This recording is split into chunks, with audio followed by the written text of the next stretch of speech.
So I guess this is my first questions and answer session. The first question is just simply, who are you and how were you introduced to spirituality? Um, my name is Robert. Um, I was originally, I guess, introduced to spirituality when I was 8. My family converted into being a Latter-day Saint family or a Mormon family. But in terms of like this channel and how I view spirituality now, which is through the lens of awakening, I was introduced through spirituality just kind of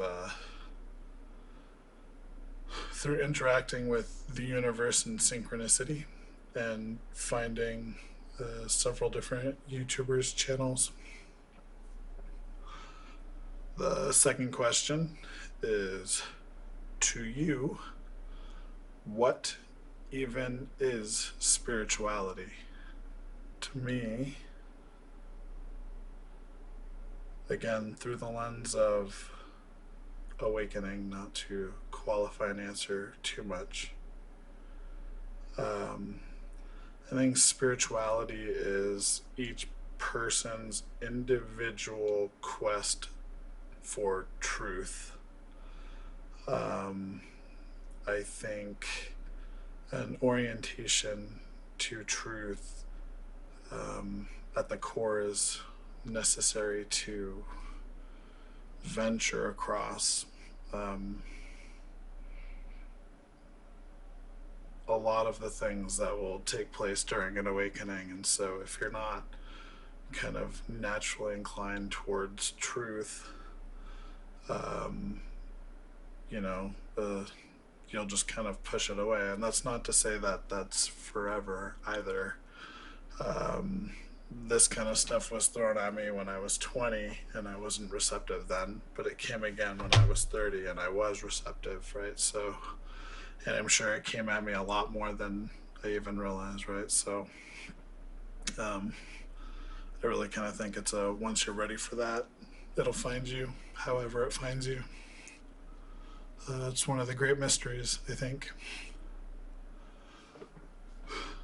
The third question is, for someone just beginning, what's a good starting point? And then another question in kind of the same vein is like, how do I stay in the meditation zone? And I'll connect the two here in a second. But the best and simplest way I could, if I was going to tell myself anything at the beginning of this, it would be to just pause. Pause. Anytime my mind might label something as too much, or not enough, or just anything kind of catastrophic, or just anything that kind of tosses equilibrium, right? I would say just pause. And the frustrating thing about the truth here is it's not a word. Like, it's not holdable with language. So a lot of people will hear, oh, well, all you have to do is just sit in silence, or you need to relax, or you need to be mindful, you need to be present, you just need to be more awake, more aware, right? But because of how language works and just the dualistic nature of it, depending on if you like it or dislike it, desire, aversion, pushing, pulling, again, all the same language, but if you can grasp what I'm getting at is when you pause. And for me, I like relaxation because it's like again, another way to put it is an opening up. And it might even feel really wrong. And you might even feel really afraid to do this. It might feel completely unnatural to just kind of, and your mind might just start thinking a million things, and that's okay. But just practice sitting in the, and realize that even though it feels crazy, that's actually not effort to do that. That would be kind of my advice for what's a good starting point, and then into like, right, and that's like a meditation. That's what I would call meditation. And then simply, how do I stay in the meditation zone? You can't make yourself. Trying to will make you think about trying to. Trying not to think, or thinking I don't want to think, just drives thoughts. A practice I like is see what you see. 1, 2, 3. Hear what you hear. Move your attention. 1, 2, 3. Feel your feet on the ground. 1, 2, 3. Let the attention move into any sense, trying to stay out of thought, just any sense, whatever is like, oh, that's interesting. Even if it's just a Coke can or a bug or a bird chirping, right? Just let your attention go. 1, 2, 3. And then while you're doing that, just try to relax. And you might have really powerful sensations, so come into those. 1, 2, 3. You don't have to dive in all at once, and then go back out and see what you see with your eyes. 1, 2, 3. Anyway, the next question is, what do you feel like most people misunderstand about spirituality?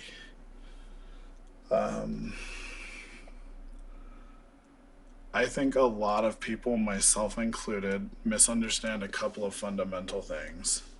One, in a desire to end pain, I believed it to be the cure to a wound, and it doesn't cure wounds. I thought that there would be no more emotions, and I can assure you, not only are there more emotions, but you will feel them, and you will feel them fully and deeply. But that, interestingly, you'll actually love that experience more than not feeling them. Anyway, and then the second thing, really kind of misunderstood, is people think that you can disagree with this. Like, no, I'm not delusional. I don't believe in a self, or like all of these things. But a lot of that is thoughts and believing the mind and what the mind thinks is real over what do you actually just see, hear, feel, smell, and taste, right? Without any assumptions, what's right here. And if you can get past the waves of deep and powerful sensations, you might just be surprised by the beauty you find on the other side.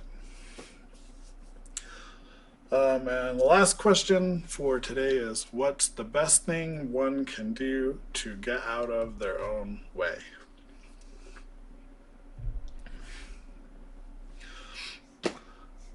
I will go to my little story of children making cookies in the kitchen. The best thing we can do to get out of our own way is to give ourselves compassion. Whenever we have a reaction, if you can imagine when you were a child, you were learning to make cookies. And because of whatever happened, and you may not even know, you may not even remember, and the deeper you get into this work, there's not even memories attached to some of the emotions anymore. It's just emotion.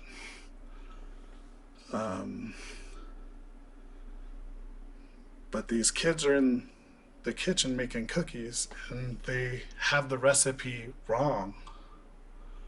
But they're just so eager because it's like Father's or Mother's Day to make you cookies because whatever happened, they think if they make these cookies, it's going to keep you safe or it's going to make you happy and they're not going to get hurt or whatever is happening will end. And all that reaction that little child making cookies needs, even though there's flour everywhere, when you come into that room, is not your anger, not your, oh, I wish you wouldn't do that, right? They just need, haha, hey, it's okay. I love what you're trying to do, but that's not what we do, right? Like there's a better way, right? And then you can teach your children or your emotions how you are. It's more almost like you learn how to be in those emotions without throwing them around, right? You just ride through them and it becomes a beautiful oneness with all that's kind of going on. But anyway, the best thing you can do is just remember all of your mistakes, all of these reactions. They're just these little kids and they're really just trying to get love. And if you can look at all of your worst moments that way, you can let yourself off the hook. And if you let yourself off the hook, maybe you can let everyone else off the hook. Or if you're like me and you needed to let everyone else off the hook first, you can forgive them first because you see their little children making cookies. And then when they're forgiven, you can let yourself off the hook, right? However you need to do it. We all have our own processes, and maybe yours is even different than that. But anyway, thank you for your time, and good luck.